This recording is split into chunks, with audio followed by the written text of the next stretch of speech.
Hey, good evening, everybody, and welcome to our May 5th West Perth Council meeting. Just before we get into the crux of the meeting, I would ask council and our guests, if they so wish, we'll bow our heads for a moment of silent reflection.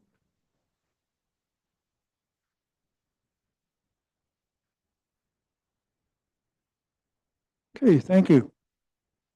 All right, the first item is a confirmation of the agenda, but I believe there's a couple extra items. Through the chair, thank you. Yes, we've got two additions to propose and one note. The first addition is under closed session, and that is an additional item under section 239B, personnel matters about an identifiable individual. This relates to a facility license agreement. The second addition is the addition of bylaw Z 308-2025, which is a zoning bylaw in relation to item 5.11, which is the public meeting item before you tonight. So this is just simply to add the zoning bylaw under the list of bylaws and request approval of that. So we're asking to amend that motion accordingly, and we've distributed a hard copy of the bylaw. And then lastly, we're looking to remove item 6.61, which is the road safety report, to item 6.2 this evening. So that'll be your first staff report that you would hear. With that, provided council's in support of that, I'll turn it over to the chair for a motion. Thank you. Okay, thank you, James. All right, with those few changes, the recommendation is that the Council of the Municipality of West Perth accept the agenda as presented. Moved by Councillor Rose, seconded by Councillor Foster. All those in favor? Opposed, if any? That is carried. Does anybody have a conflict of interest with anything on the agenda or the changes remain? Okay, very good. If you find as we go on, you can declare it at that time. So we have relatively small consent agenda tonight, 3 items. Is there anything there that anybody wants dealt with separately or a little more explanation on it? Okay, I don't see anybody putting their hand up. So the recommendation is that the municipality of West Perth accept the consent agenda items 4.1, 4.2 for information, and the minutes of the April 22nd, 2024 regular meeting be adopted. We have a mover and seconder for that. Moved by Councillor Harold, seconded by Councillor O'Donnell. All those in favor? Opposed, if any? That is carried. So we do have a delegation tonight, and then we also have a public meeting following that. So the delegation tonight is from the OPP, and we have Wendy Burrow and Executive Director of Optimism Place, Jasmine Clark, with us tonight. And so they're going to give us a presentation. So I will turn the floor over to you, and you can give us the good news. Thank you, Mr. Mayor. This is a presentation that we worked on together for our detachment board. And after the presentation at the detachment board, it was recommended that we come to council to do a report as well. So what we want to discuss is intimate partner violence and what we can do as a community and as a municipality to be able to support intimate partner violence victims as well as perpetrators. So just for some information, over the past 4 years, we deal with intimate partner violence incidents every single day. So every single day within the municipalities we police within Perth County, we are handling calls for intimate partner violence. And we also know that the majority of the times, it isn't the first time that somebody has been the victim of intimate partner violence before they call. Often it takes up to 9 to 11 times before somebody will actually contact police or another support service. And so one of the things we want to do is to be able to increase public awareness in regards to the services within Perth County that would be available for the citizens of West Perth, as well as to support the community safety and well-being plan, where intimate partner violence is going to be one of the pillars for the new plan. And there's going to be some calls to action that come with community services, community safety and well-being plan. And so we think that if we start with this this meeting today, we can sort of get ahead of some of that, build public momentum, build some public awareness. And this will go well with the recent grant that the OPP, as well as our partners with Optimism Place and Victim Services, received in terms of public education towards intimate partner violence. We recently received a $150,000 grant from the province for reducing intimate partner violence. So this is part of it. One of the things that we asked of our detachment board was that we looked at the Neighbors, Friends, and Families education program, which is a 1-hour education program that is free to everybody to be able to take, and really teaches people about the signs that you can look for intimate partner violence, and then also talks to you about the different services that are available within our communities that would support somebody that is either a victim of intimate partner violence or somebody that could steer somebody towards some support services as well. And this is really a continuation of the partnership that we've had with Optimism Place. And, Jasmine has been the leader of really pushing intimate partner violence and how we can support victims throughout Perth County. So I'm going to turn it over to you and continue on. Thanks, Inspector Burrow. Good evening, everyone. My name is Jasmine Clark. I'm the Executive Director at Optimism Place Women's Shelter and Support Services in Stratford. We serve all of Perth County.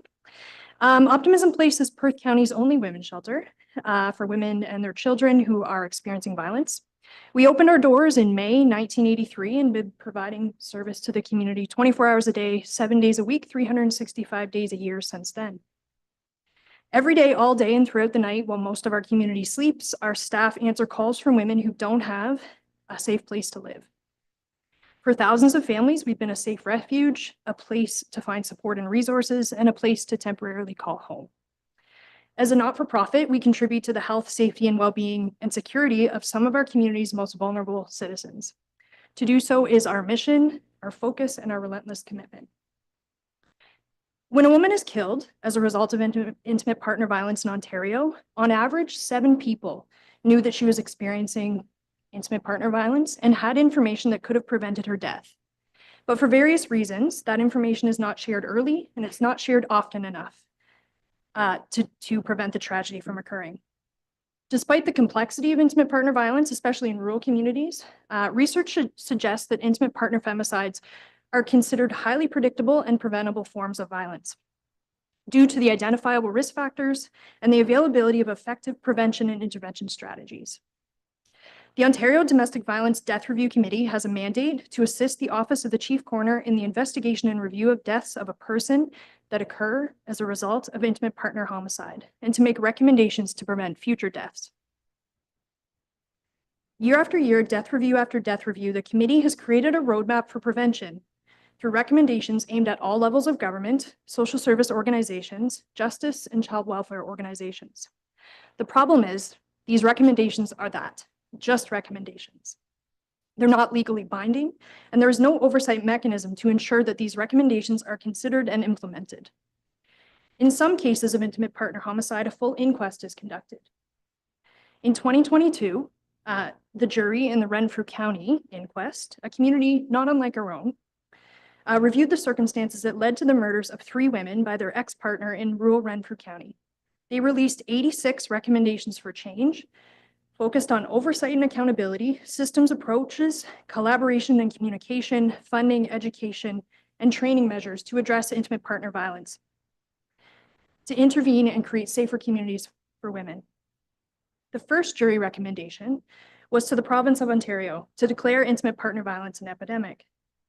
This recommendation was rejected by the province. However, since that time, 100 local municipalities, 100 municipal governments representing 70% of the population in Ontario have responded by declaring intimate partner violence an epidemic, including the city of Stratford. This is critically important for many reasons. It validates survivors who are living in complete isolation in our communities. It signals that their community and its elected officials recognize the seriousness and prevalence of intimate partner violence. It also recognizes that intimate partner violence is undeniably a public health issue, and it requires significant resources and attention to prevent.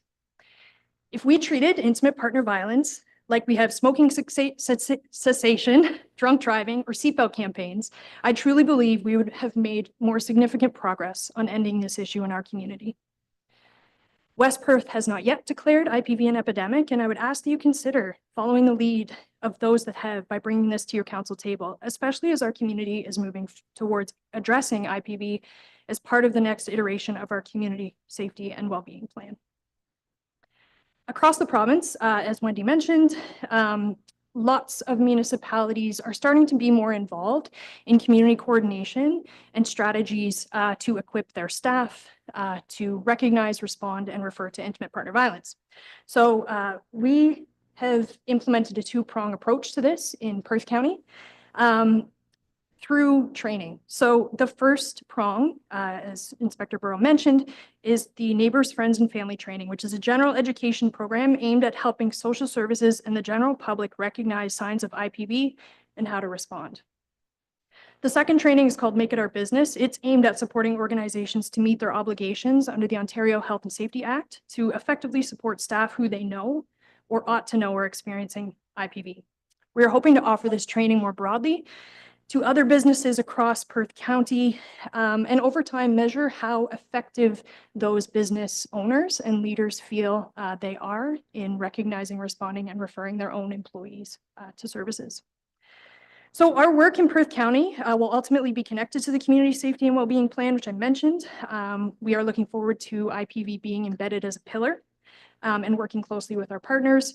Our hope is that this will be a lever for system change, transforming the climate in Perth County to be attuned to responding to IPV with a lofty goal of putting it to an end.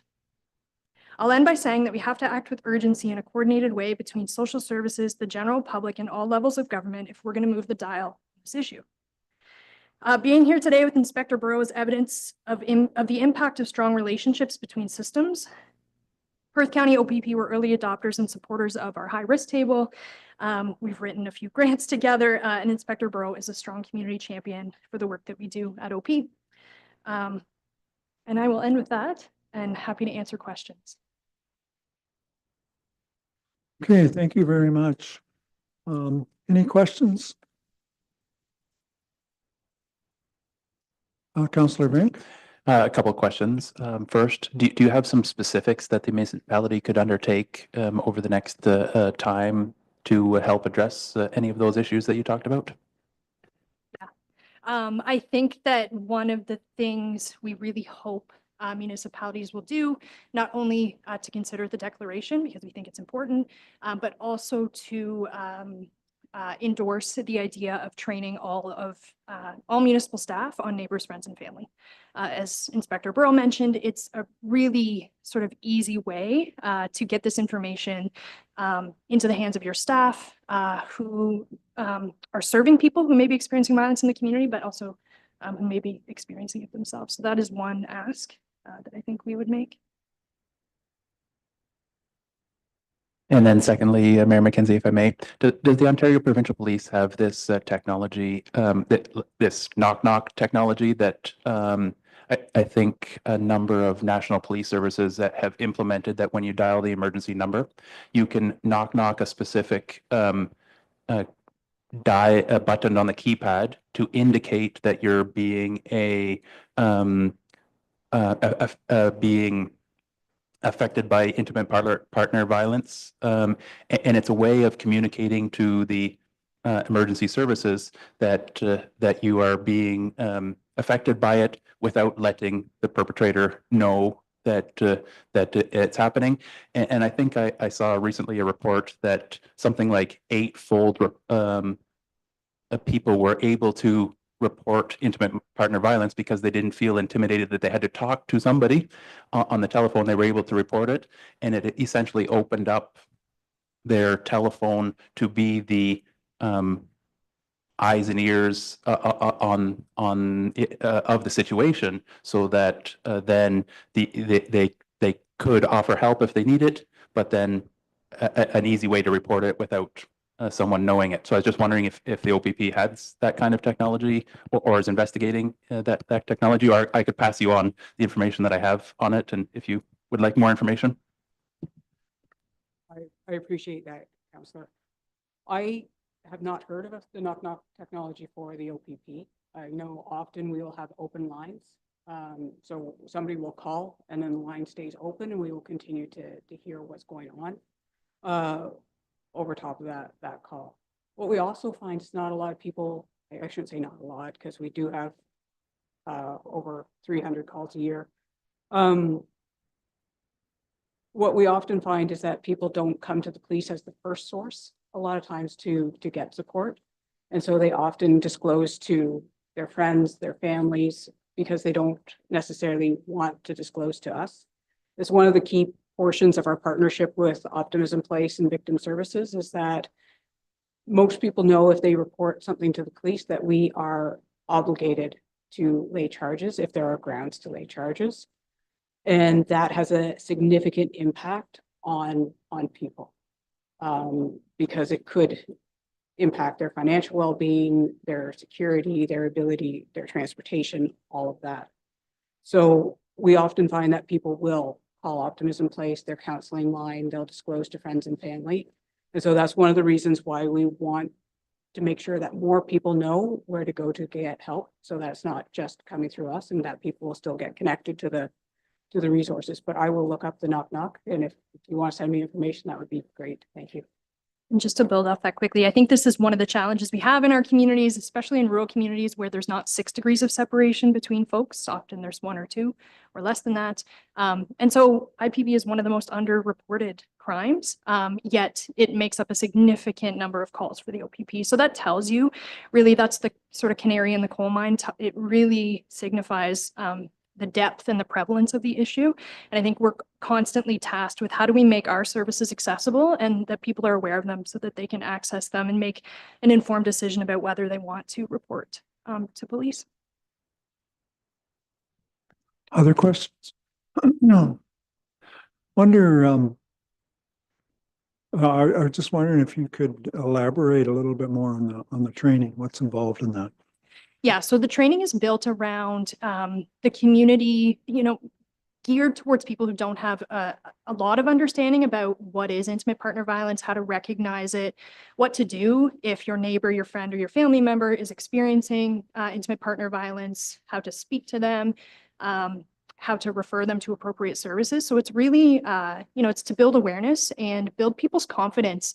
The thing I mentioned at the start of my presentation was that when a domestic homicide happens in communities, what we know is that people are aware that somebody is experiencing violence. They just don't know what to do. So the training really pushes people to take action and to have some more confidence in terms of intervening and providing support. And this is online? Yes, so it's an online course. It was developed by the Center for Research and Education on Violence Against Women through the University of Western Ontario.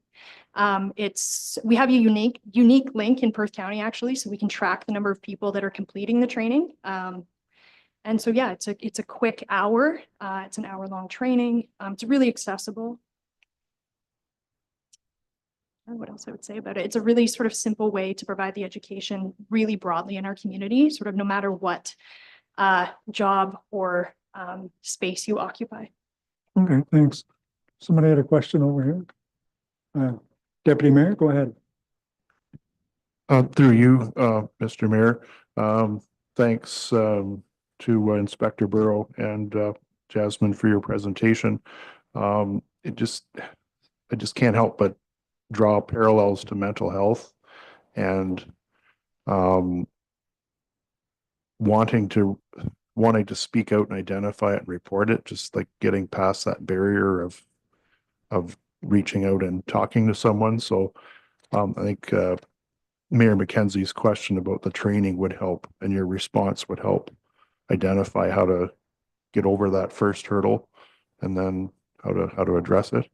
I guess my question to staff is, I'm just with my memory, I'm just trying to remember if we hadn't already done something with the declaration, just asking staff. If we haven't, then I would recommend that we should, but just want to double check with staff. Through the chair, thank you. In reviewing the minutes of the March 17th meeting, council did formally declare intimate partner violence as an epidemic in our region. So that step has been taken by council at this stage. So we can clarify that communication piece. Thank you. That's good. Good. Thank you. Okay, any other questions? First of all, thank you for the presentation. But just before you go, would council be interested in staff setting up or giving us the link for this training? Would that be a good idea? Do we need a resolution to do that or direction to staff? Okay, all right. Everybody's, and I guess it's up to the individual. If they don't want to, they don't have to, but excellent. Okay, no, that would be great. And the declaration that Dean talked about, we've already addressed, so we're good. Okay, I want to thank you for your presentation. I don't want Wendy, I don't want you to leave right away. Jasmine, you're welcome to stay as well. But we do have we've moved one presentation up to do with roads and traffic control. So we kind of like you to maybe sit through that if you don't mind. Okay, thank you. Very good, very good. So there's no resolutions coming out of that. I think it's just for information. Yep. Okay. Then the next is a public meeting. So at this time, I will call the public meeting to order at 7:21 p.m. And I'm going to ask Clerk Hudson for the purpose of this public meeting. Thank you, through the chair. The purpose of this public meeting is to allow interested members of the public the opportunity to ask questions or offer comments about a proposed amendment to bylaw 100/1998, and that is the zoning bylaw, which is affecting the property known as Part Lot 29, Concession 18 in the Fullerton Ward. If any member of the public would like to be notified in writing of the decisions made by council, we ask that you provide your name, mailing address, and email to clerk@westperth.com. And I'll turn it back over to you, Your Worship. Okay. This is a public meeting for a zoning bylaw amendment application submitted by Alec Gibson on behalf of Yassi Lapore. Did I do that right? I'm sorry if I massacred the name. And at this time, I'm going to call on John Bice, planner for the County of Perth, to review the application and present any correspondence received. So, John, the floor is yours. Thank you, Mayor McKenzie and Council. First things first, Councillor Foster had the question about the legal discrepancy between the report and the bylaw. So just want to make a quick note that the report legal description is the correct one. We can maybe quick switch that, but I'll leave that up to Dan. But wanted to make that the first point. But I'll just dive into the presentation now. So you can see on the slides here the location of the property. It's at the Red Star. It's located at 2687 Road 149 in West Perth there. So the severed lot had an area of 1.2 hectares or about 2.94 acres. And the retained farm lot has a lot area of 23 hectares or 57 acres. I should mention that this rezoning application is a condition of consent file B35-24, which was a surplus farm dwelling severance that was received approval on October 31st, 2024. So the area outlined in yellow here will be rezoned A1 subscript 12, and that's to allow the non-farm residential dwelling. The site-specific change that you see with the subscript 12 is to essentially permit the reduction of the required rear yard setback for a pool from 7.5 to 6.2 meters, and this pool is existing, and the zoning is essentially looking to rectify that. So. The area outlined in red will be rezoned A3, and that's to ensure no residential dwellings are located on the retained farmland.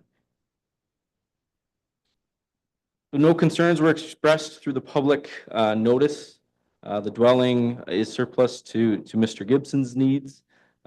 Servicing is to remain private. The existing shed on the severed lands will not house livestock, and no adverse effects are anticipated from that rear yard reduction for the existing pool. I can take any questions. Thanks. Okay, thanks, John. So at this time, I guess, the more formal part of the public meeting, I believe the agent is in attendance if he wishes to. Or Alec is here as well, I know. Just here for comments virtually. Okay, all right. So is there anybody in the audience that is, yeah, that's it. That's all we needed. Yes, sorry, I was reading too far down on the page, sorry. Yep, okay, all right, very good. Okay, then we'll proceed with zoning bylaw amendment ZN 17, 2024. And this is a public meeting for a zoning bylaw amendment application submitted by Alec Gibson on behalf of Yassine Laporet. Did I get that right? I now call upon John Bice, planner, for the county of Perth. Now, am I going? We're down here. Down here. All right. So we're just gonna go right there. Right to there. Okay. All right. I would like to thank everybody for their comments. Should council proceed with the adoption of the zoning bylaw amendment, notice of passing will be provided as prescribed by the Planning Act and 20-day appeal period to the Ontario Land Tribunal. We will now close the public meeting at 7:26.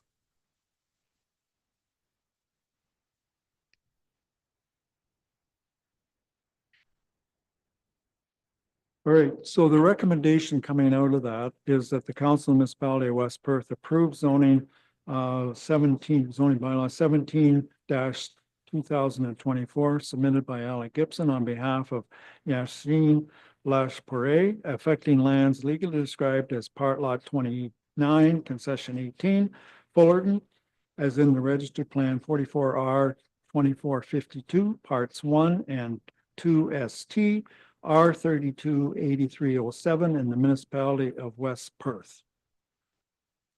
Do we have a mover and seconder for that? Moved by Councillor Foster and seconded by Councillor Harold. Any questions, concerns? All those in favor? Opposed, if any? That is carried. Thank you.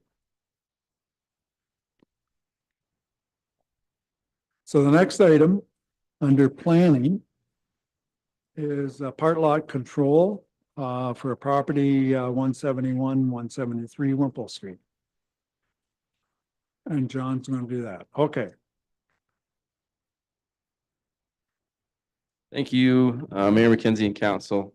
So before you here is a part lot control exemption request from a numbered company. The agent or the applicant on the file is the Lincoln Priamo. The location is 171, 173 Wimpole Street on the Red Star. It's just on the east side of Wimpole Street. So the R plan here identifies 2 units to be conveyed, which includes lot 1 and lot 2 there. The proponents are building a semi-detached dwelling, and the part lot control exemption will allow them to split the lot essentially in 2. The zoning bylaw metrics are considered appropriate, and staff have an approval recommendation for you today. The foundation is in, as you can see here, and I can take any questions. Okay, any questions for John? The agent is online. I don't know if they have anything further to add. Connor Wright, I believe. Oh, hi there. Yeah, good evening, Mr. Chair and Council. Nothing to add. I'm happy to answer any questions if there are any, but otherwise I felt Mr. Bice's presentation was great. Okay, thank you. Last call for questions. Okay, we have a recommendation that the Council Municipality of West Perth approve the application submitted by Zelenka Priamo on behalf of 789274 Ontario Inc. for the exemption of part lot control on lands legally described as Plan 44M-95, Lot 3, Mitchell, in the municipality of West Perth, being all of PIN 53188-0716, and forward to the County of Perth for approval, and that the approved bylaw be provided to the municipality of West Perth to be registered on title. We have a mover and seconder for that. Moved by Councillor O'Donnell, seconded by Councillor Chessel. Last call for questions. All those in favor? Opposed, if any, that is carried. Thanks, John. Okay, next on the item or on our agenda is Adam Ryan, Director of Operations, with this report. The report is about road safety, and we do have a recommendation afterwards. So Ryan, we'll let you, I believe you're on Zoom. There he is. Okay, we'll let you take over here. Thank you, Your Worship. Can you all hear me? Yep, we can hear you well. Great. So tonight I have an information report for you all, and it revolves around road safety. So several months back, as discussed in a council meeting, there were concerns with speeding on rural roadways within the municipality. So in order to address that, we've come up with this, I guess, a plan to hopefully mitigate this issue and work with OPP as well as some methods within our department that we think will work well for us. So when you speak about speeding on rural roadways, it often does present quite a few challenges. There's not as much opportunity on rural roadways as there is in town to create traffic calming features such as bollards or speed bumps out on rural roadways. So there are some challenges with it, but we believe that we have a few methods that will help out. So first off, we do have a solar speed radar sign that we are looking to utilize on rural roadways, and those are the flashing speed signs that you see up on hydro poles. It targets people that are going over the speed limit and starts blinking red and hopefully helps people take notice and slow down. So with that sign, our plan is to move it around the municipality, target some roadways that we are aware of speeding, or if there are concerns or complaints come in, we'll be able to move it around as needed. Another option for us and method is improving our signage across the municipality. So that is, directly tied to our budget, but we do feel that we have room there to improve speed limit signage on our rural roadways. So that's another option that we'll be looking into. And the third and maybe the most important is collaborating with law enforcement. So we are lucky enough to have a great relationship with our OPP department in West Perth. So we have had some brief discussions with them on helping us out with some focus patrols. So again, if there's roadways that we are aware of that they're speeding, or if there are complaints coming in to the department, we can then discuss with OPP on how they will perform these blitzes on these specific sections of roadway to again help us out and hopefully really just take care of this issue. So we do understand that speeding has become a concern across all municipalities. So we will be looking at new alternative ways of dealing with this. I know that there are a lot of new features coming out for reconstruction of roadways to help mitigate this issue. And one of them is also including paint markings on roadways, and not just your regular yellow and white lines, but some creative ways to help out the issue. So that's kind of our initial plan to start to help out with this concern. And as stated there in the bottom of the report is we will continue to look for new methods as we move forward as well. So if there are any questions, I'd be happy to take those now. Okay, thanks, Adam. Questions for Adam on that? Councillor Foster? With our placement of the large speed flashing sign, what's our plan on the side roads and things of that nature when we're using them? I'm thinking of the roads north and south of Mitchell this time of year when there's large farm equipment, because if they're on the side of the road, it's going to become a problem to get around with farm equipment, and we don't want our sign to get smashed by someone's seed drill, because then it's going to be awful expensive. Yep. So through you, your worship, it'll actually be temporarily mounted to hydro posts. So it won't be on the side of the road on a post. It'll be on an actual hydro post. So we have a few different methods to be able to attach it that we can very quickly put it on a post and take it off a post. So that's where they would be located. Thank you. Councillor Duck? Hey, Adam, thank you for the quick presentation there. Just curious, it says the machines can collect data.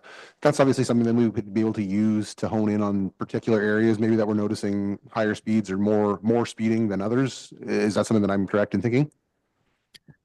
Through you, your worship, absolutely, that's correct. So it will tell us during the time frame that it's on that roadway. It'll give us, the amount of cars that are passing by. It'll tell us the top speeds, the average speed. So it's definitely something that we'll be able to tell really in live time whether or not it's even needed on that roadway, and whether or not we need to then move to our next step and discuss some enforcement with OPP. Any other questions? Councillor Vink? Thank you, Mayor McKenzie. Through you, Adam, have you been in any conversations with Perth County, because they have deployed a number of these speed signs throughout West Perth on Perth County roads, and what was the feedback that they received? Now I'm just anecdotally seeing that they're at the exact same spot all of the time, and now starting to be ignored since they're there all of the time. And an example of the one going into Staffa, since I drive that one the most often, it is 750, 800 meters picking up your speed. Well, when you're still in the 80 zone, flashing at you, you're in the 80, 750 meters up the hill before you are even in the 60 zone. So I just don't want speed signs to be drivers to become oblivious to them when they're overused across the municipality is what I worry about. So I look to you, to Adam, for your feedback from how Perth County has seen the data now that they have used this technology for the last 6 months in many of our hamlets on their roads. No, absolutely. And through you, your worship, it's I have had discussions with them, and they are finding that they're seeing an impact from it. You can tell again with that data when people are, excessively braking and that like you mentioned, Councillor Vink, I mean, they are in those specific spots. So I think people do get used to where they are, and maybe they're adjusting their speed based on that because they know they're hitting that zone. With our approach and kind of keeping it mobile, we're hoping that people aren't going to fall into that habit of just slowing down for that specific block. We're going to try to keep it fresh that way and move it around into different roadways. So again, the feedback from them, they are seeing an impact. And so, with us, we're hoping that we see an impact immediately from this. And if it's working for us, then we would look to expand the program and potentially get a few more signs and continue with this. I have a second question, Mayor McKenzie. Then to the improved signage across the municipality, would that also include improved signage and warnings, for example, for other vehicle or traffic? Like I noticed that there's farm equipment that uses the road. I've seen like this area as many farm vehicles using the slow moving vehicle sign as you enter some municipalities, that I might suggest to council and staff that that would be just as important to notify the public, the people that are using the roads, that it's being shared by others as well too, whether it is farm vehicles or walkers or cyclists, to make sure that they're aware that others are using the road as well. Absolutely. That's a great point. And it has been noted by staff this past year that that's an area that we're looking to improve upon. And as you stated, not just speed limit signs, but but all types of warning signs. So that has been flagged for us. We had started actually purchasing a few more signs at the end of last year as there was room in the budget, and we're going to continue to do that. So looking to expand that all the way across. Deputy Mayor? Thank you, Your Worship, through you. I just wanted to say thanks, Adam, for following up on this issue that I had raised last year as, I guess, through a notice of motion, and encouraged to hear the initial results of your report and initial strategy. Just curious, when was this program going to start with the mobile solar speed sign? And curious how long that program will, the duration, how long that program will be conducted. And the third question would be, when could council expect to receive some kind of a follow-up or progress report? Yeah, through you, Your Worship. So we are looking to start this immediately. So we've done a few tests, and we believe the sign is operational and it's ready to go. So it should be out in action in the next week or so. For us, I would like to see at least quite a few months of data for us to really get an understanding at what it's doing for us and how it's working for us. So ideally, I'd love to see a full year of data, but I'd like to maybe even reach back out in the fall and see where we're at. But definitely at least a 6-month trial to get some good data under our belt, and then possibly report back on if it's something that we would look to expand, or maybe we need to look at a different route. But definitely get a good at least half year of data under our belt here. Thanks, Adam. Again, really appreciate the report and the multi-pronged strategy.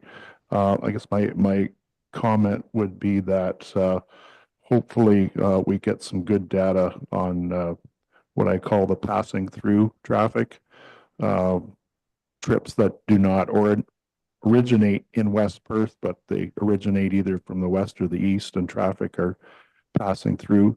I think that's an important component to capture and try and monitor and see what we can do with that traffic as well. Thank you. Any other questions? Councillor Foster again.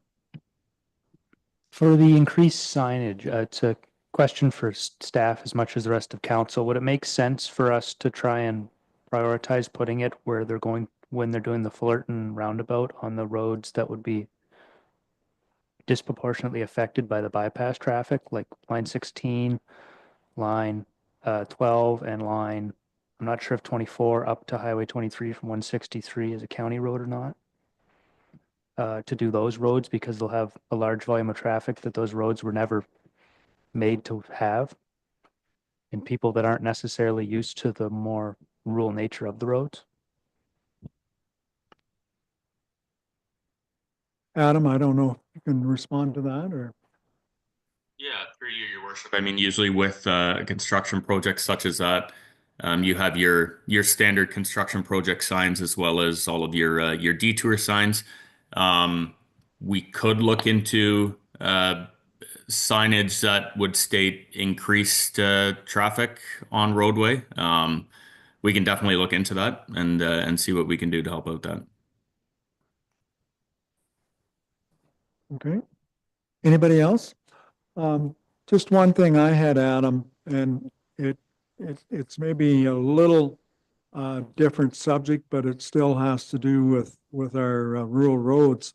And it's come up several times over the years, and that is rumble strips. And I'm wondering if when we're repaving a concession road that runs into a highway or a county road, if that is something that we could possibly implement.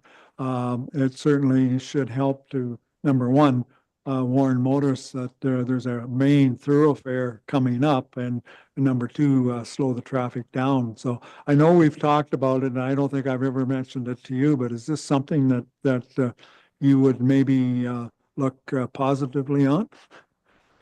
Yeah, through you, Your Worship, absolutely. I think that's one of those methods that it's fairly easy to implement. It doesn't necessarily have to happen at time of construction. It can really be added on at any point. So that's definitely one of those methods that we would look at adding in the future here to help us out. But I think that is a fairly cost-effective way to help this situation. Okay, thank you. Deputy Mayor again. Thanks, Your Worship, through you. Adam, tying in with Mayor McKenzie's question about rumble strips. I guess my question would be about additional stop signs. I'm going to ask any contemplation of adding additional stop signs on our roadways. That decision would be formulated or made based on the data collected with the upcoming program. Would that be the thought process or the strategy? Through you, Your Worship, absolutely. That we would take into account the data that we're receiving from the radar sign, and I also do feel that it would be advantageous for us to discuss those types of issues or additions to our roadway with OPP, and have their thoughts on any additional stop signs that we may be thinking of adding, and definitely have their opinion on that. But that is, again, another method that could be added at a later date with the result of these radar sign data. Good, thank you. Okay, any further questions from members of council? Okay, I want to thank you, Adam, for your report. I think it's fairly good and addresses a lot of issues that we have talked about in the past. So I do have a recommendation here, and it's that the Council of Municipality of West Perth receives the road safety report outlining measures being taken to reduce excessive vehicular speeds on rural roadways in West Perth as information. We have a mover and seconder for that. Deputy Mayor Trnkowski and Councillor Duck. Any further discussion? All those in favor? Opposed, if any? That is carried. Okay, getting back to our regular agenda now. We do have a report or consideration of a report for the Hawkins Drain, and we have Curtis McIntyre here from Smart and Associates. And Curtis, we look forward to you walking us through the drain report.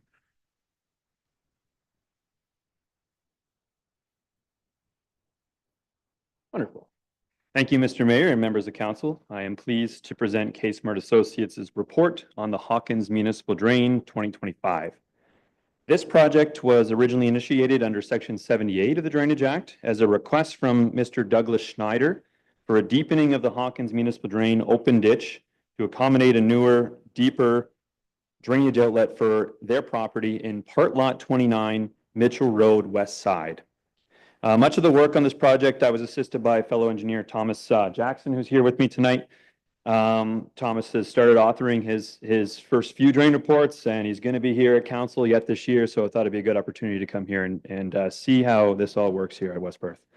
So to help orientate everyone, the watershed for the Hawkins Drain is located around line 12, which is the West Perth South boundary line, just west of Perth Road 163 in the Fullerton ward. On this map, the solid bold black lines are the drains, and the exterior bold dashed line is the overall watershed for the Hawkins Drain. The solid bold line inside the watershed boundary is where we are proposing to deepen the ditch of the Hawkins Drain, and it's kind of hard to see, but I'll get to another page that's got to blow up. The green and blue lines are proposed relocation of the ditch. In this area of the township, surface water flows from West Perth lands south across the boundary line into Perth South. So pretty much all of the proposed work is actually located within the township of Perth South, but the original request is for the benefit of a West Perth owner. So that's the reason why the project originated in West Perth and why this report is brought through here to West Perth, even though all the work is in Perth South. At the original on-site meeting, the owners immediately south of line 12, who actually were a Hawkins family, requested if instead of just deepening the ditch through their farm, if we could investigate relocating the drain along the road and opening up their field. Because it's, I don't know, 100 feet in from, it's more than that, 200 feet in from the road, and it runs through the field. So we went and looked at, prepared costing for the Hawkins family to relocate their ditch, as well as the neighbors to the southeast, Justin and Brenda Tays, to relocate over 1 kilometer of open ditch to their farms. Both parties were okay with the costs at that time, so we moved ahead with consultation with UTRCA and DFO. We received approval for the proposed work in late 2024, last year. Though somewhat unfortunately at that timing, the Hawkins family had sold their farm right around that time. And the proposal just wasn't in the cards for the new owners, but that's fine. That's how things go sometimes. We revised our proposal to take that amount of work out and go back to a deepening through their property to minimize as much of that work as we could. And that's where we've landed now with the proposed work that is in this report brought to council tonight. So in order to address the requests, this report proposes the following improvements to the Hawkins Municipal Drain. 47 meters of ditch bottom cleanout, a total distance of 713 meters of ditch deepening, so 3/4 of a kilometer. And the depth that we're deepening to is about 1/2 meter to 3/4 of a meter deeper in some locations in order to get that deeper outlet for the owner in West Perth. Replace existing 1,200 millimeter diameter CSP lane access, so that's 4 foot in diameter, and a 1,000 millimeter CSP line 12 crossing, the one that goes across the road. And finally, construct 220 meters of new realigned ditch and fill in the existing meandering open ditch. I think I can maybe, I don't know if I can do it. James, can we go to page number 2? Yeah. Thank you. So there's this detail here is the proposed ditch relocation on the Tays farm. The red shaded area are the cut areas. So the new ditch is along the property line. And the green area is where we're taking the fill and filling in the existing ditch and spreading out as much as we can. It's going to be a lot more fill generated by the new ditch location, but we're trying to spread it out and keep as much of it on there without having to truck it away. That's the theory. We'll see how that works during construction. And the 2 new culverts on the drain past the 10-year storm design. And then if we switch to the next page, James, page 13, 14 of our report shows the full estimated costs of the drain.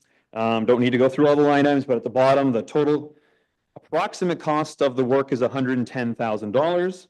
And then one more page, James. Yes, thank you. Approximately $7,700 will be provided in allowances. Allowances cover the damages to crops over the total working area that we're going to disturb during construction, as well as right-of-way for the drain to use the land. In this case, it's a slightly larger area that the ditch is going to take up than the existing ditch, so it's really just the incremental increase. As we're filling in the existing ditch, the drain per se is giving that land back to the owner. So that's how we look at those costs. The total engineering estimate in the report, including meetings and construction supervision and tendering, is $65,000 for a total project cost of $190,000. At this meeting, we don't typically get into how assessments were made. There is a court revision, as council knows, for that at a later purpose. For any owners who are wondering about that, there is another meeting for that purpose. I'll just add that our report includes an assessment schedule for assessing out the costs of the work, and a second one for the future maintenance costs. And finally, the majority of this work is grant eligible. So we have a third schedule that deducts the amount of grant and allowances to show everybody what their net assessments would be, including the municipalities. So that's all I have to present. I'd be happy to field any questions from council and landowners. Okay, thank you, Curtis. Any questions from council members on the Hawkins drain? Oh, okay, you did a good job. So we do have a recommendation here if there's no further questions. And I gotta get the right page here. Should we see if there's any questions from landowners? Is there? any Sorry to questions? jump in. Yeah, no. Is there any questions from the landowners? No? Okay, good. You did a good job. Just want to make sure. All right, the recommendation that I have is that the Council of Municipality of West Perth accepts the report from K-Smart Associates Limited dated March the 12th, 2025 for the Hawkins Municipal Drain, and that Councillor Vink and Councillor Foster and a member of Perth South Municipal Council as designated be appointed as members of the Court of Revision for the Hawkins Municipal scheduled for June the 16th, 2025, with Councillor Vink as the chair. And that meeting will be held here, right? On the 16th. Yeah. Yeah, go ahead. And through the chair, I can add explicitly from the Township of Perth South, that would be Councillor Jim Vaness that would be looking to appoint to that Court of Revision, and that will be held here. Thank you. Okay, very good. So do we have a mover and seconder for that recommendation? Moved by Councillor Harold, seconded by Councillor Foster. Last call for questions. All those in favor? Opposed, if any? That is carried. Thank you very much. All right, keeping on the theme of drains, next one here, James, is a section 78, Seabach drain. Thank you through the chair. Yes, this is a section 78 request under the Drainage Act for improvements to branch B of the Seabach drain. So the Seabach drain serves lots 7 and 8 of concession 3 in the Fullerton ward, and the request centers around enclosing a portion of the open ditch drain.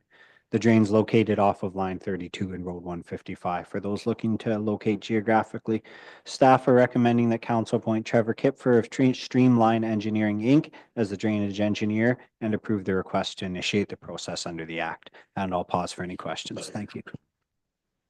Okay, any questions for James on that? Okay, if not, the recommendation that we have is that the municipality of West Perth proceed with the request for a drain major improvement to branch B of the Seabach drain, and that council pursuant to the Drainage Act, subject to any objections from Upper Thames River Conservation Authority, appoint Trevor Kipfer of Streamline Engineering as the drainage engineer on a date 30 days from the notice to Upper Thames for the examination of the drainage works and to proceed with the requirements of the proposed improvement under section 78 of the Drainage Act. Mover and seconder for that, Councillor Rose. Councillor O'Donnell. All those in favor? Opposed, if any? That is carried. The next one is also for James, the agricultural land tender that we have, the hayfield. Thank you through the chair. Yes, the purpose of this report is to present the results of the 2025 agricultural land tender and to recommend awarding the lease to the highest, or in this case, sole bidder. So I'll pause there for any questions from council. Questions on that for James? Okay, if there's no questions, the recommendation is that we award the rental of 24 acres of municipal-owned agricultural land described as part of Lot 22, Concession 1, former Fullerton Township, located north of Frank Street, to the highest bid submission received from Mark Upshaw in the amount of $4,850 plus HST. Mover and seconder for that, Councillor Duck, Councillor Foster. Any questions on that? Okay, all those in favor? Opposed, if any? That's carried. And the next one is also James's report, impact reassessment. Thank you through the Advocacy. chair. The purpose of this report is to follow up on council's direction from the April 22nd meeting. Specifically, this includes providing a draft resolution and a formal letter calling for the resumption of MPAC's property assessment cycle for council's review and approval. At our last meeting, Deputy Mayor Trentowski raised concerns about the ongoing pause in property reassessments across Ontario. As you're aware, property assessments have not been updated since January 1st, 2016. The 2020 reassessment was postponed due to the COVID-19 pandemic and has not resumed since. In terms of next steps, staff would proceed with distributing the resolution and correspondence provided council endorses and asks us to do so. It also calls upon our area county partners to consider similar motions, as it was noted by council that a collaborative approach in this regard would always be helpful. Thank you, and I'll leave it there. Okay, questions for James on that? Go ahead, Dean. Oh, just a comment, your worship. Thanks to staff for the report and the draft copy of the letter. Much appreciated. As I had mentioned in my remarks at our last meeting, I just wanted to make sure that West Perth ratepayers as well as county ratepayers were heard at Queens Park loud and clear, and just try and get some fairness back into the assessment system for everybody. And I'd be happy to support this letter. Thank you. All right, anybody else? Any comments? If not, then the recommendation that we have is that the municipality of West Perth receives the follow-up on impact reassessment I'm having trouble tonight with some words. Oh gosh. I have to get James to read.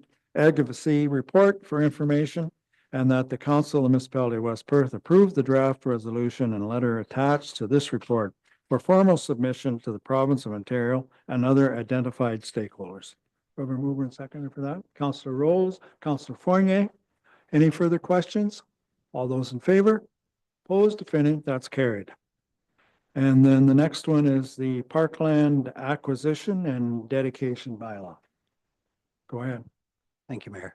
The purpose of this bylaw is to formalize policies and procedures for dedicating land for parks or collecting cash in lieu as permitted under the Planning Act. So to provide some further information, under the Act, municipalities are permitted to require land for park or other recreational purposes, or to accept cash in lieu of land as a condition of development, redevelopment, or approval of plans of subdivision and consents. The municipality's current parkland acquisition and dedication practices have relied upon general provisions in the Act without the support of a dedicated municipal bylaw.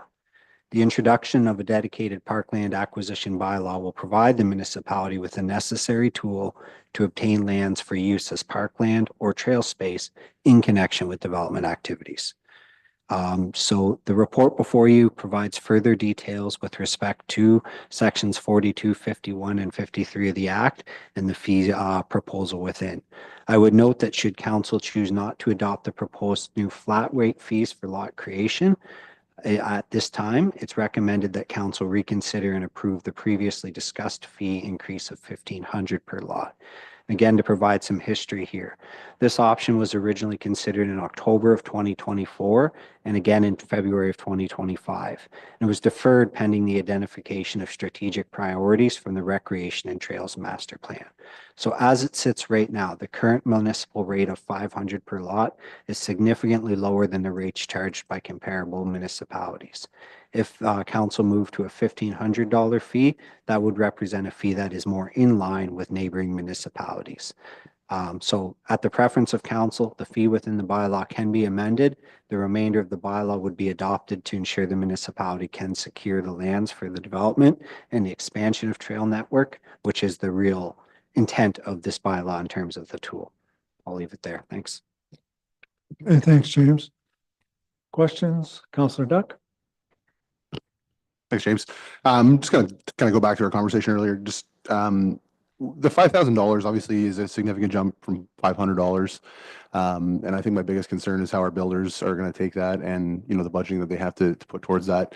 And I thank you for sharing the numbers with me earlier, but where did the 5,000 derive from at a number so higher than, obviously we're at 500, we agree that's low, but like, I know the mathematics is what maybe came to that equation, but why do we settle on 5,000 for the recommendation today, I guess would be the question I want to start with.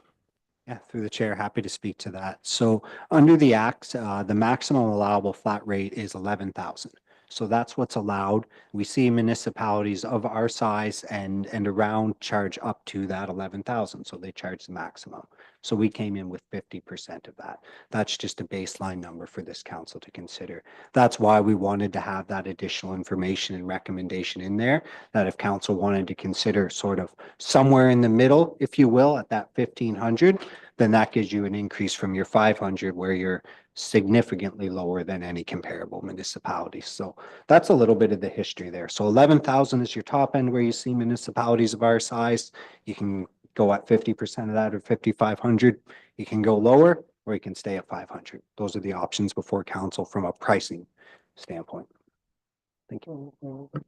And just my follow-up to that would be, is there a phase-in approach that we could take to builders that have already, based it off the $500 and they're maybe looking a year at the road, or they've already set their plans in motion to build here in West Perth, but now they're going to be hit with this increase. Is that something that we can phase in for people that are already in, or even phase in, for 3-4 months down the road, or is it just something that has to be set today and that's kind of set in stone? No, through the chair, certainly that's at council's decision. So council could opt to look at a phase-in approach where they could say, we want to go to this increase at this time, or yeah, that is an option before council. Go ahead. Sorry, just to build on the previous question of where the 5,000 came from.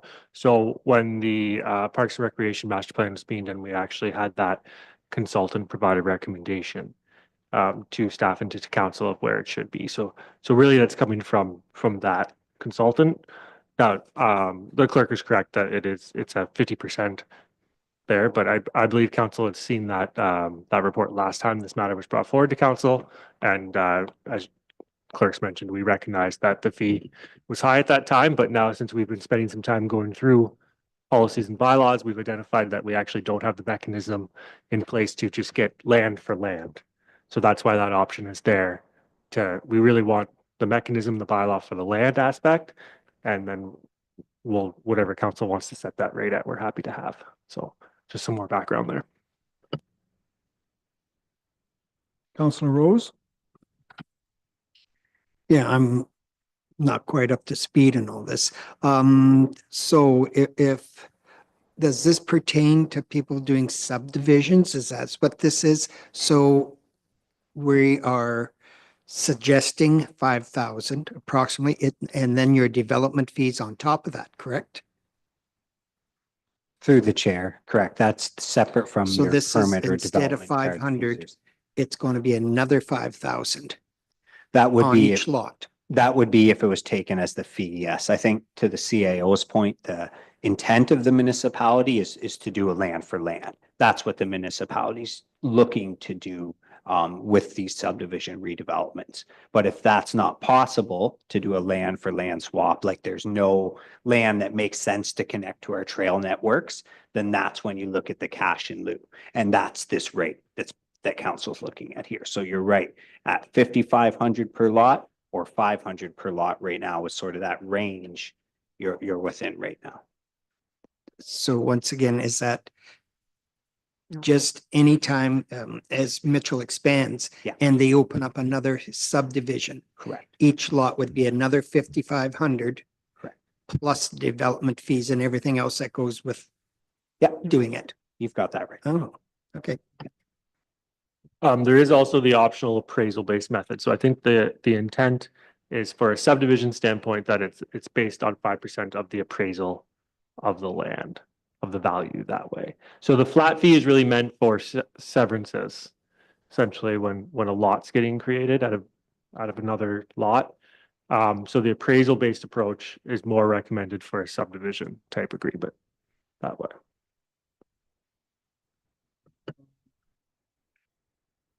Councillor Rose still looks a little puzzled. No, okay. Councillor Foster. Would rural surplus dwelling severances be subject to the parkland fees when the lot for the rural house is created out of a farm? Through the chair, I don't have the technical planning knowledge to answer that. I don't know if Dan, you might have an idea, but I don't. I'm sorry.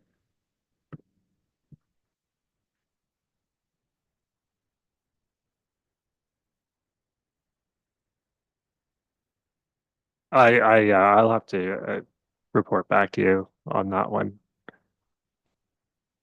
Councillor Duck. I'm just kind of curious, historically, what our builders have tended to do. Do they do the parkland fee, or they like to give us the land? Is it maybe the last, say, 10 that you can think of? Maybe not James, he's not been here quite as long, but yeah, that's what I'm more so curious. Like, do they pay the fee to deflect giving up the land, or is it more advantageous for them possibly to trade land? Just kind of historically what we've seen in West Perth. We haven't done really in my day any land because we haven't had a bylaw to allow us to accept land. I think we've utilized the Planning Act in maybe one or two instances where we've gotten some land, but I don't think there was really merit to the land that we were getting or the reason for it. So as the clerk said, the intent for the land standpoint is really to implement the Trails Master Plan system, or in a case in a large situation, identify green space or parkland that way. So I would say traditionally, cash in lieu has been the preferred approach.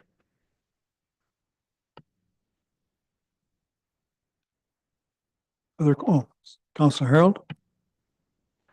I'd like to suggest maybe we defer this until till another meeting, but there's a couple of unanswered questions, and when we have unanswered questions, we should get answers. So if we just put it off a little bit, everybody sleeps on it, comes up with a few good questions, gets some answers, and then we'll look at it again.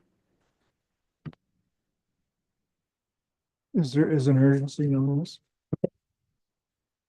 We would prefer that council consider the bylaw with the $500 fee over deferral. But and then amend it. And then amend it later. At another time. Council had initially requested that this item not come back until we basically had the strategic priority session to help set the fee for the parkland. So I think that's kind of as we've indicated again in the report that this would be the draft bylaw that we'd be proposing, but we're happy with council to just direct to change the bylaw to the 500 per lot and just really have that tool for parkland dedication. Sorry, for the land dedication. And I can't find anywhere that we've ever had a condition of parkland on a farm severance. So. Well, Mayor McKenzie, don't we already currently have a $500 per lot? So what was your suggestion, CAO Hobson? Amending the draft bylaw presented to you to include 500 per lot. That part's not changing. What's changing is the ability to collect percentage of land for land, so we can implement trails. If we got $500 for a lot, it really wouldn't help us create a trail system through that lot. Whereas if we can rely on getting the land, then we can utilize that land to build the trail.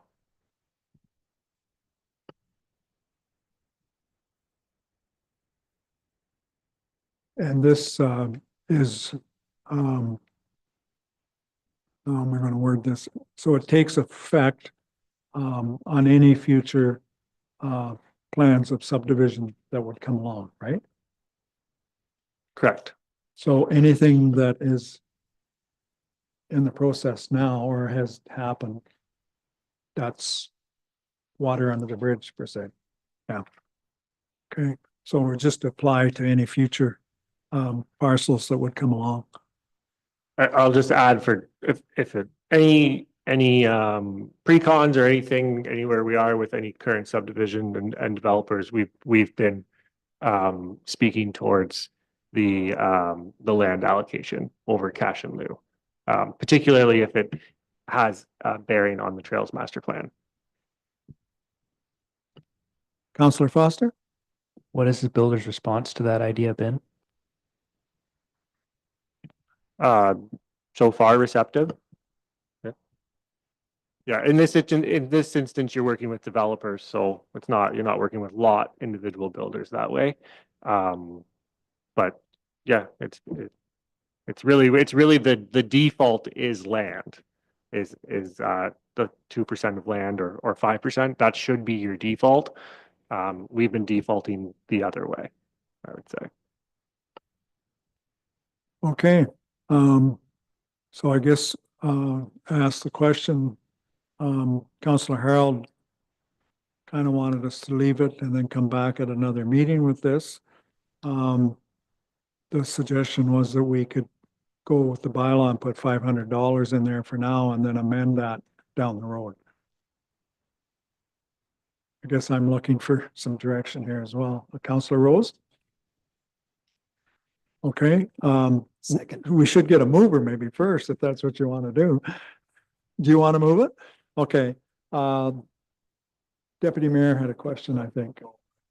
Yeah, through you, your worship, I was leaning towards deferral so that we could get some of these questions tidied up and a bit more information brought back to council before making the decision. Like, we've gone this long without having this tidied up, so just waiting to get it straightened out a little bit more isn't going to hurt us, I don't think.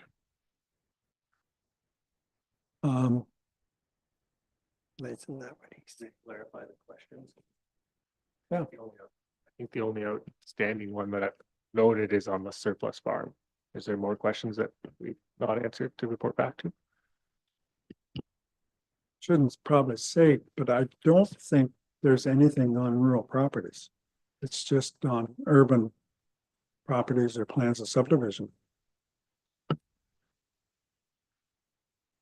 Well, we've got a mover and seconder for the, to proceed at $500. Am I correct? Yeah, okay. So the recommendation, and I'll read it, and I guess if you're not in favor, we vote it down, but the recommendation that the Council for the Municipality of West Perth receive the parkland acquisition and dedication bylaw report, and that the Council of the Municipality of West Perth proceed with the adoption of bylaw 28, 2025, being a bylaw to provide for dedication of land or payment in lieu of the dedication of land for park or other public recreational purposes as a condition of development or redevelopment. And it was moved by Steve, I believe, and seconded by Councillor Rose. Further questions? Councillor Duck? Just confirming, this is the $500, not the $5,500 that we're voting on? Yeah, and then it'll likely come back at a future date to be amended. So it's at 500 right now. Okay, any further questions? All those in favor? Opposed, if any? That is carried. Okay. I think we're into Wendy's packet here now. Follow up on the development charges, advocacy.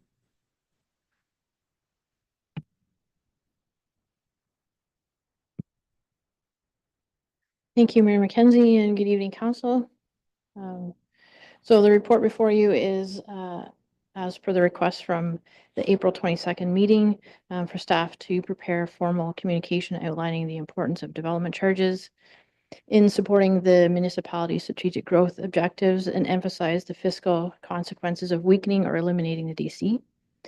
So staff kind of looked at what our DC background study showed for capital projects, and there's over 13 million in projects. So that was highlighted in the letter. And also the introduction of non-residential was added. And then there was a phase-in approach to encourage development.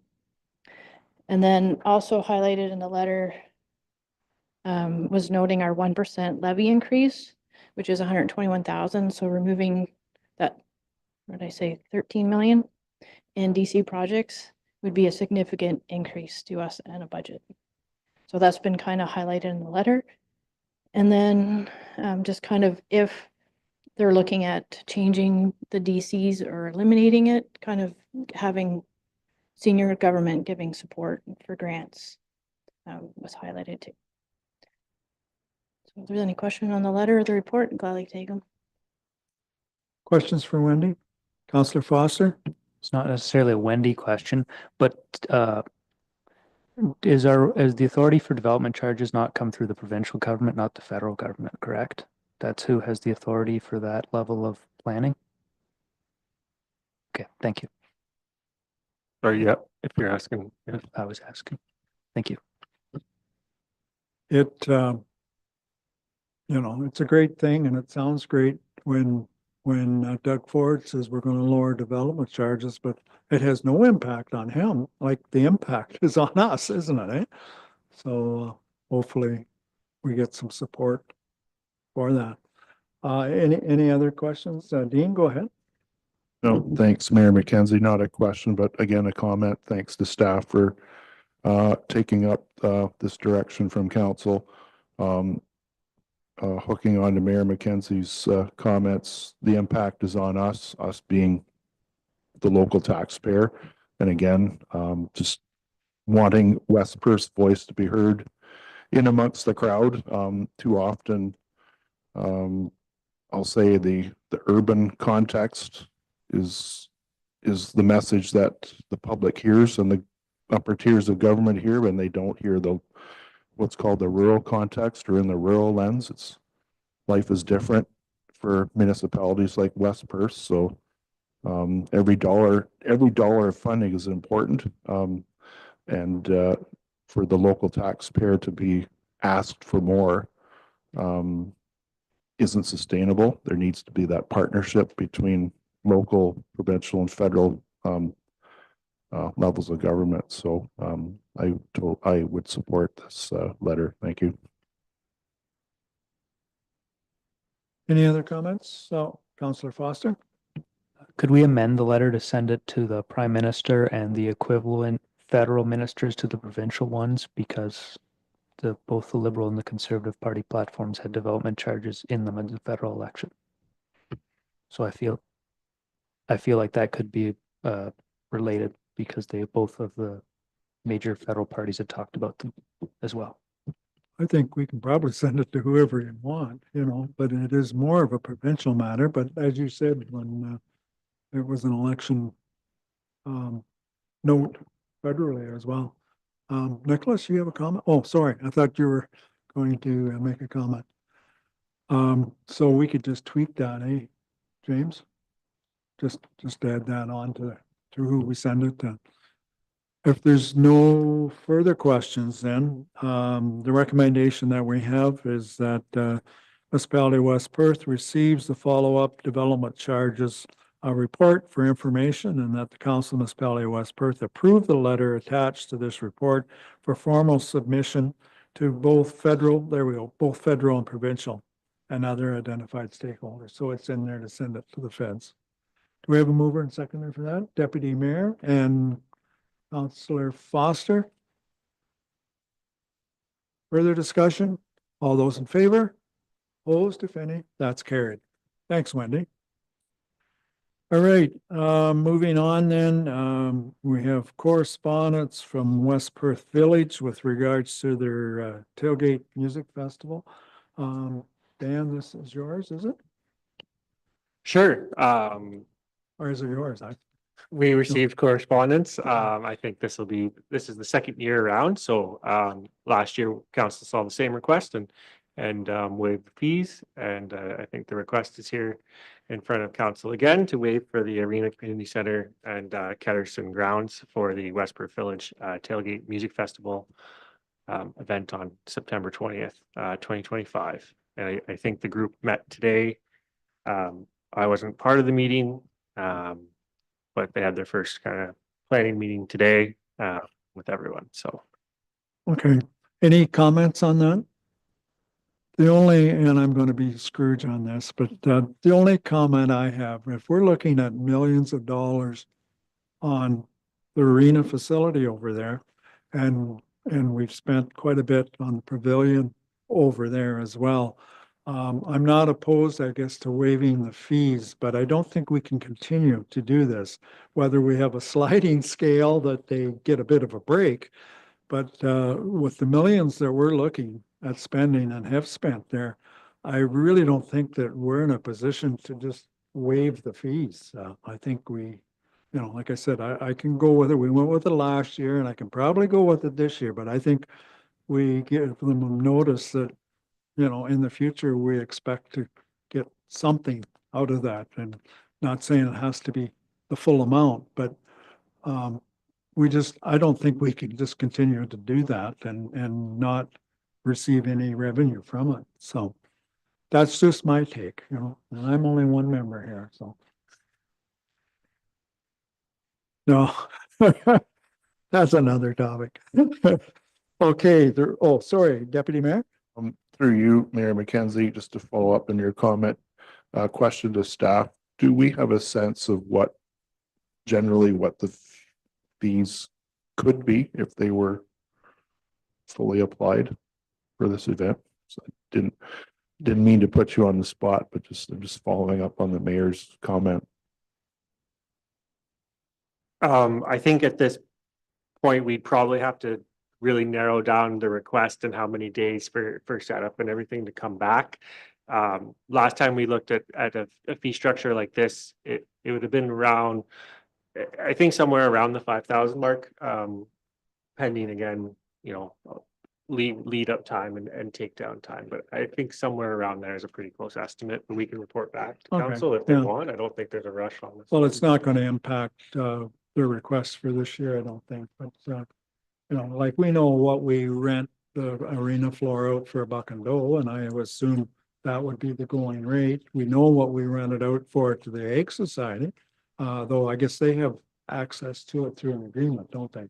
Yeah, but that calculation I did there was based off the Ag Society prior to their agreement there. Yeah, okay, all right. Well, you can get back to us on that, and like I said, I don't expect it to affect us this year, but it's something to keep in mind for future years. So the recommendation that we have then, and we have two of them, I guess we'll keep them separate, won't we? Yeah, and the first recommendation is that the municipality of West Perth approve the request from the West Perth Village Seniors Community to close Wellington Street from Roland Street to Waterloo Street, and to close Arthur Street from Henry Street to Waterloo Street from 3 p.m. on Saturday, September the 20th, till 2 a.m. on Sunday, September the 21st, during the Tailgate Music Festival event. So we have a mover and seconder for that, Councillor Harold. Councillor Rose. Discussion, all in favor? Opposed, if any, that's carried. And then the second recommendation is that the Council of Municipality of West Perth approve the request to waive the fees of the Mitchell Arena Community Center and Ketterson grounds for the West Perth Village Tailgate Music Festival on September the 20th. We have a mover and seconder for that, moved by Councillor O'Donnell, seconded by Councillor Fournier. Okay, any discussion? All in favor? Opposed, if any, that is carried. Okay. Brings us down to bylaws, I believe. And we have bylaw 26 to provide for drainage for the Hawkins Municipal Drain.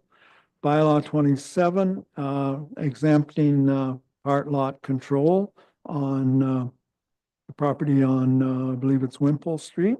And then bylaw 28 to provide for the dedication of land or payment in lieu. And then in that one, we're changing it to $500, right? Correct. Yeah. And we also that 301. Oh, right.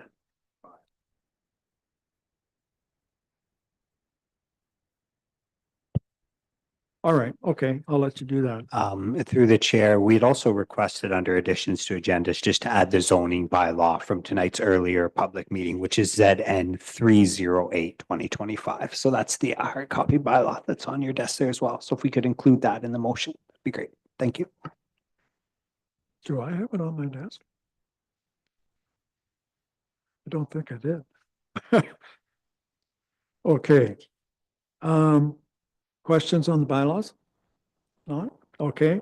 So bylaw 26 is a bylaw to provide for the drainage works of the Hawkins Municipal Drain. Actually, we're going to do them all together, I think, aren't we? Yeah. So we give first and second reading to bylaw 26, 27, and 28, as well as, do we do this one separate? No, we can do that one, as well as zoning bylaw 308-25. So do we have a mover and seconder for that? Councillor Duck. We're always heavy on this side. Councillor Harold. All in favor? Opposed, if any, that's carried. And then Council of Municipality of West Perth give third and final reading to bylaw 26, bylaw 27, 28, and zoning bylaw 308-2025 this 5th day of May. Mover and seconder for that. Third and final reading. Councillor Rose, Councillor Fournier. All those in favor? Opposed, if any, that's carried. So there's a number of events coming up. On May the 6th is the Nerf battle for youth, yeah. Annual meeting for the Mitchell Ringette, and Thursday is McHappy Day, and I think the sign-up sheet went around, they're out, and they've got the names. May the 10th is the Youth for Christ Spring Banquet.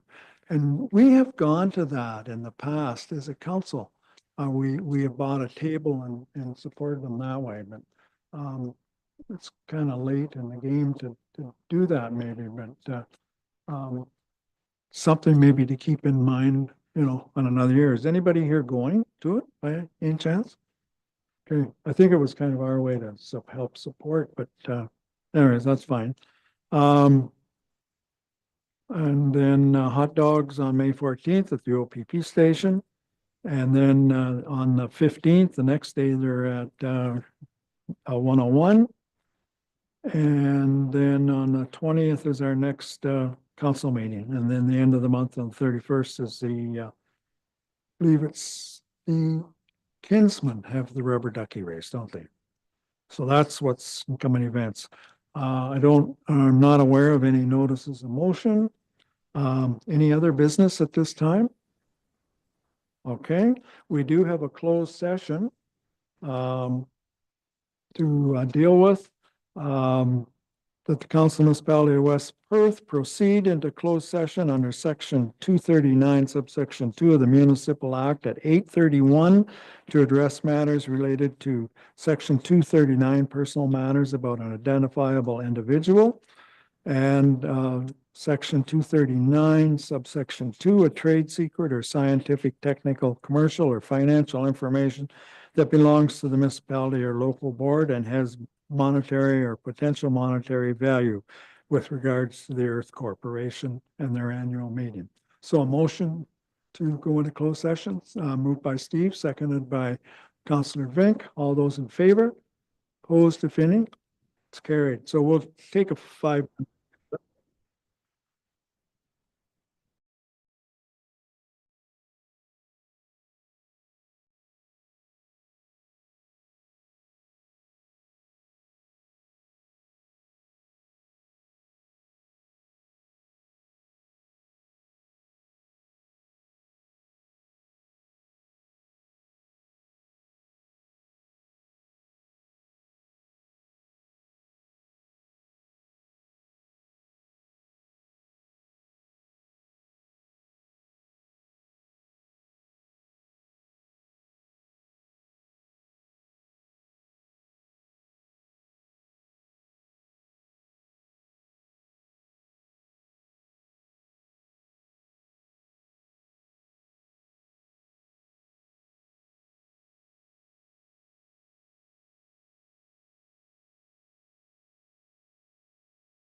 I think they potentially didn't want to go out, but that's fine. Well, We can talk about it after lunch. Out of closed session, we had a discussion with regards to the Earth Annual General Meeting and picked a voting delegate for that annual meeting, and we also discussed the what am I going to say, tendering, I guess, or request for proposal for the concession booth at the pavilion in Ketterson Park. That brings us down to the confirmatory bylaw, and that bylaw 29 being a bylaw to confirm the proceedings of the Council of the Corporation Municipality of West Perth be read a first and second time, 5th day of May. Mover and seconder for that. Councillor Rose, Councillor Fournier, all in favor? Opposed, if any? I'm ready to do that one again. All in favor? Opposed, if any? Okay, and bylaw 29 being a bylaw to confirm the proceedings of Council of the Corporation of the Municipality of West Perth be read a third time and finally passed. So mover and seconder for third reading. Deputy Mayor Trinkowski and Councillor Foster, all those in favor? Opposed, if any? That's carried.